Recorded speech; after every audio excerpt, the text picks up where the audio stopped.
What is going on, guys? This is David Lyon, founder of Evolving Man. So this video is going to be about managing transitions, managing transitional times in your life.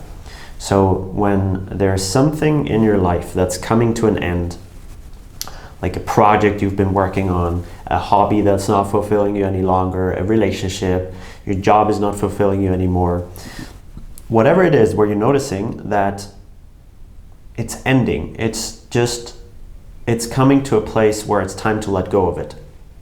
And then obviously that means there is a transition to something else, but the something else is not here yet, right? If this something else was already here, then transitions would be easy. It would just be like, oh, I just need to let go of this because here's the next awesome thing that I'm just gonna jump towards. But usually the thing is there's kind of this gap between these two places that's really scary.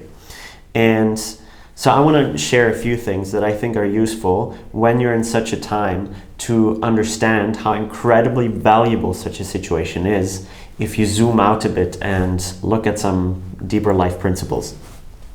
So the first thing that comes up for me is we're always in transition, okay?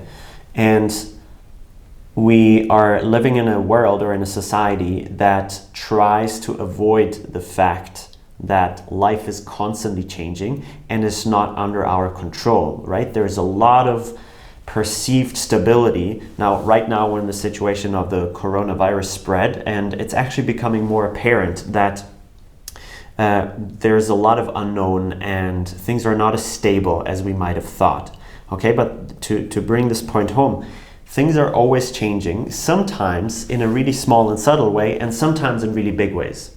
And so when you are in a transitional time, it's like the change becomes so obvious that you cannot avoid it any longer. But really, it's not so different from other changes, just that it's on a different level. So the more that we can practice kind of noticing changes that are really small, really tiny on a daily basis, the less overwhelming and terrible will it be when something bigger changes in your life, because that's a process that you're constantly in. Okay, so that's number one. Things are always changing. We're always in transition. We're constantly evolving. That's just a matter of life. So there's nothing wrong with something coming to an end. There's nothing bad about that. Now here's another piece that's interesting.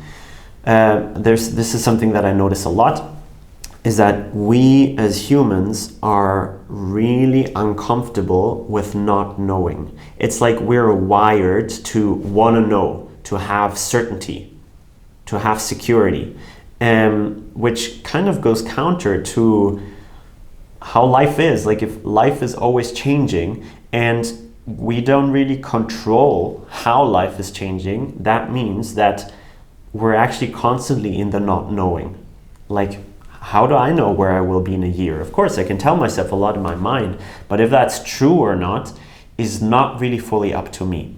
Okay, and so in these transitional times, what you might notice is that when you notice something is coming to an end, the new thing is not here yet, this space in between is really uncomfortable. It's like, okay, I just need to fill this. I don't care with what, I just need to fill this. And so my invitation in this place is to practice being in the not knowing, because again, actually we always are.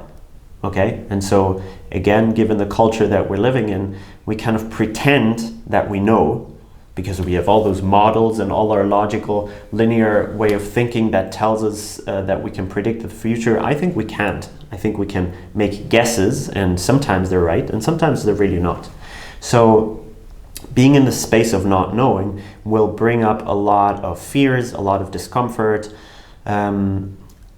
I think there's also quite a lot of shame around not knowing. It's like, if you have your shit together, you know where you want to be, you know what your purpose is, and you know everything, and if you don't, then there's something wrong with you. So that's something that might come up as well.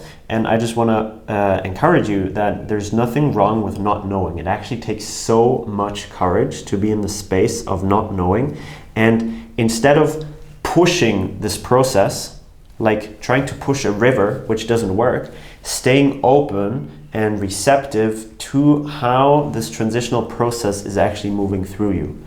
So what I like to practice in these times is to really be present in my body a lot.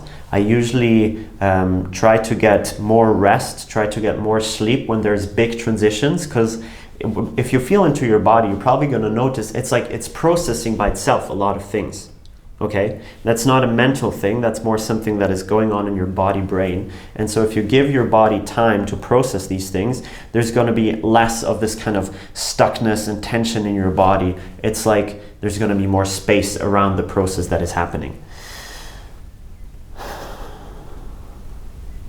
Yeah, and so making sure that you're grounded in your body, that you feel the connection to the ground, so sensing into your legs and into your feet and into your pelvis, just as a way to remember that you are always connected to the ground. You're always here and now, and you don't need to wait for this transition to somehow be completed before you can feel okay about yourself again.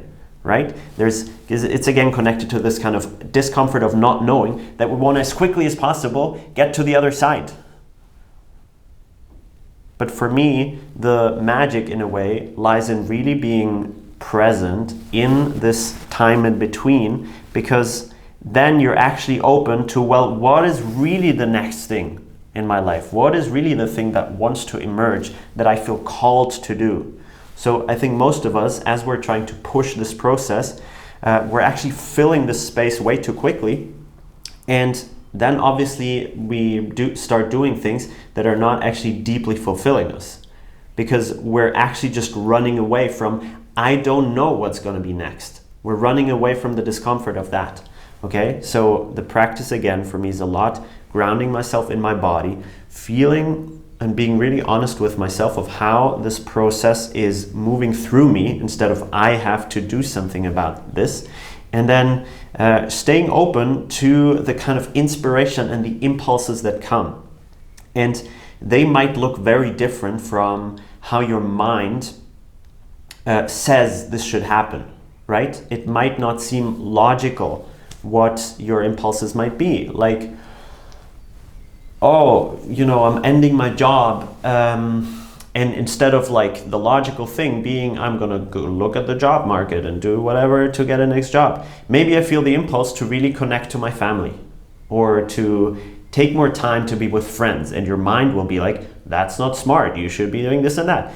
And so I'm not saying to completely kind of push away your mind and to push away rational thinking, but just be curious whether these impulses are actually leading you to the next thing in your life, but you just don't see it yet.